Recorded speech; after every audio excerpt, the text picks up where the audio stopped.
Hi అండి. Home హార్వెస్ట్‌కి స్వాగతం అండి.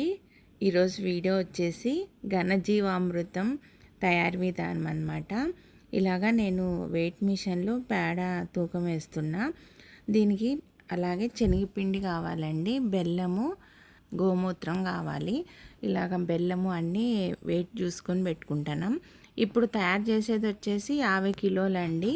అన్నీ కిలో కిలో తీసుకున్నాం అన్నమాట. శనగపిండి కిలో, బెల్లం కిలో, గోమూత్రము మనకు నాకైతే 8 లీటర్లు పట్టిందండి.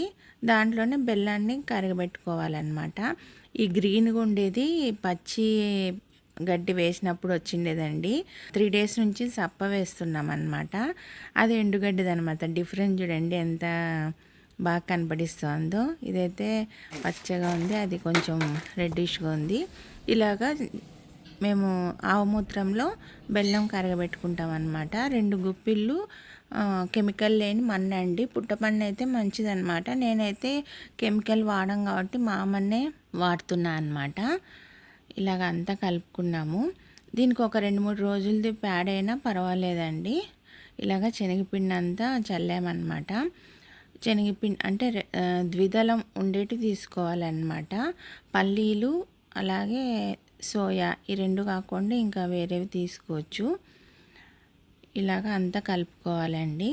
ఎండాకాలం అంటూనే మనకు ఊరగాయలు, వడియాలు ఎలానో నాకు లాస్ట్ ఇయర్ నుంచి ఘనజీవామృతం కూడా చేసి పెట్టుకుంటున్నా. జీవామృతం అయితే మనకు వన్ వీక్ 10 డేస్ లోపల వాడుకోవాలి. అది ఎప్పుడు చేసుకుంటూ ఉంటాను. ఈ ఘనజీవామృతం అయితే లాస్ట్ ఇయర్ నేను ఒక 10 kgs చేశానండి. ఇయర్ మాత్రం బాగా చేశాను. ఇంతకుముందు లాస్ట్ 4 డేస్ బ్యాక్ ఒక 20 kgs చేశాను. ఇప్పుడు వచ్చేసి ఒక 50 కిలోలండి. ఇంకా ఎండాకాలం అయ్యే లోపల ఇంకా చేస్తాము. ఇదైతే మనకు 1 year వరకు ఉంటుందన్నమాట. 1 ఎకరా భూమికి అయితే 100 కిలోలు వేసుకోవాలి. ఎప్పుడు ఇవి ముద్దలుగా చేసి ఎండబెట్టుకున్న తర్వాత వెయిట్ అన్నమాట. ఇప్పుడైతే ఎక్కువ బరువు ఉంటుంది, ఎండిన తర్వాత తక్కువ బరువు ఉంటుందన్నమాట. ఆ విధంగా చేసుకోవాలి. ఆవు పేడలో ఎన్నో కోట్ల సూక్ష్మజీవులు ఉంటాయి. అవి మనకు పంటకి డెవలప్మెంట్కి చాలా ఉపయోగపడతాయి. డ్రిప్పింగ్ వేసే వాళ్ళైతే దాన్ని పగలగొట్టి ఒకటి పెట్టచ్చు అనమాట.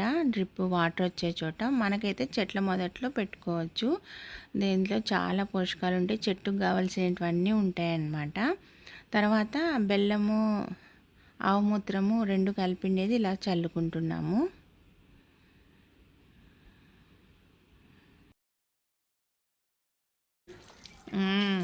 నూడిల్స్ చికెన్ బిర్యానీ, అండా బిర్యానీ. ఈ విధంగా తమాషా చేసుకుంటా మేము పనులు చేసుకుంటాం అన్నమాట. రాజు నేను ఇలాగా అన్ని ముద్దలు కడుతున్నాము. లాస్ట్ ఇయర్ అయితే నేను మామూలుగా ఇట్లాగే వదిలేస్తాను, ముద్దలేం కట్టను అనమాట. చెట్లకి వేయడానికి ఈజీగా ఉంటుంది, మళ్ళీ పగలగొట్టుకోవాలని. కానీ ఈ కోళ్ళు ఉండిచ్చట్లేదు. సో ఇట్లా ముద్దలు కట్టి ఇంకా ఆరబెడదాము. ఇది నీడకే ఆరబెట్టుకోవాలండి. తడి తగలకూడదు, వర్షానికి నానకూడదు అనమాట. ఎండలో పెట్టేసరికి వీటిలో ఉండే సూక్ష్మజీవులు చనిపోతాయి. అలాగే తడి తగిలితే ఫంగస్ వచ్చేస్తుంది అనమాట. ఈ విధంగా అన్ని ముద్దలు చేసాం. రాత్రి 8 అయిందనమాట. ఫుల్ హ్యాండ్స్ పెయిన్ వచ్చేసాయి. ఇద్దరం కలిసి చేసేసుకున్నాము. ఎన్ని వచ్చాయి అనేది మేమేం కౌంట్ చేయలేదు.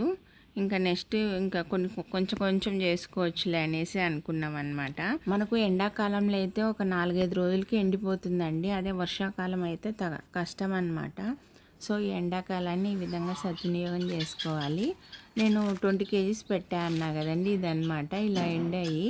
ఇంకా లోపల ఇంకా కొంచెం పచ్చిగా ఉంది. మాకు ఇక్కడ వర్షాలు పడుతున్నాయండి, అందుకని ఎండ సరిగ్గా లేదనమాట. ఓకే అండి, బాయ్ అండి.